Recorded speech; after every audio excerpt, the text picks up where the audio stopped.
பன்னீர் square ஸ்டெப்பில் cut பண்ணிக்கோங்க. அப்புறம் கொத்தமல்லியும் கருவேப்பிலையும், அப்புறம் வந்து கார்லிக்கு, அப்புறம் பச்சை மிளகா, அப்புறம் இஞ்சி பூண்டு பேஸ்ட் எடுத்து வச்சுக்கோங்க, ரெடி பண்ணி வச்சுக்கோங்க. அப்புறம் வந்து தக்காளியும் வெங்காயமும் ரெண்டுமே வதக்கிறதுக்காக ஆக்சுவலாக இது வந்து கேப்சிகமும் அண்டு வெங்காயமும் ஸ்கொயர் ஸ்டெப்பில் வெட்டிருக்கோம் பாருங்கள். ஸ்கொயர் ஸ்டெப்பில் இதை வெட்டி வச்சுக்கோங்க ரெண்டுமே. ரெண்டும் ரெடி பண்ணி வச்சுக்கிட்டு அதுக்கப்புறம் வெங்காயமும் தக்காளியும் வந்து அரைக்கிறதுக்கு யூஸ் பண்ணுங்கள். ஓகேங்களா? இது வதக்கிக்கலாம் நாங்கள். இப்போ ரெண்டுமே நல்லா வதக்கி வச்சுட்டு நல்லா ரெடி பண்ணி வச்சுக்கோங்க. கொஞ்சம் க்ரீன் கலர் போகாமல் அந்த மாதிரி வதக்குங்க. ஓகேங்களா? தக்காளியும் வெங்காயமும் வதக்கிக்கோங்க. பன்னீர் போட்டுக்கோங்க. பன்னீர் போட்டுட்டு மஞ்சள் பொடி சேர்த்துக்கோங்க. சில்லி பவுட்ரு லைட்டாக போட்டுக்கோங்க. நல்லா அப்படியே லைட்டாக ஃப்ரை பண்ணுங்கள். ஓகேங்களா? பன்னீர் லைட்டாக ஃப்ரை ஆகணும். அப்படியே பொன்னிறமாக வருங்க.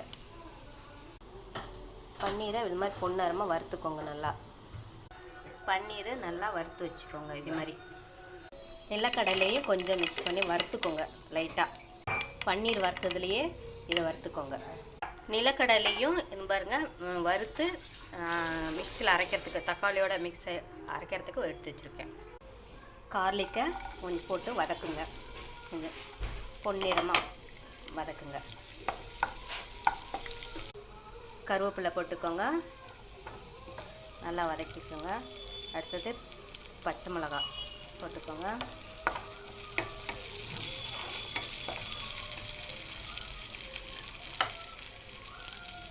அடுத்தது மல்லித்தலை போட்டுக்கோங்க. மல்லித்தலை போட்டு கொஞ்சம் வதக்கட்டும்.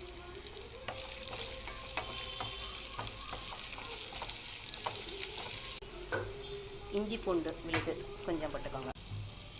Turmeric powder, red chilli, garam masala எல்லாமே நல்லா வதக்கி விடுங்க. அரைச்சி வச்ச விழுதுகள் எல்லாத்தையுமே மிக்ஸ் பண்ணிவிடுங்க.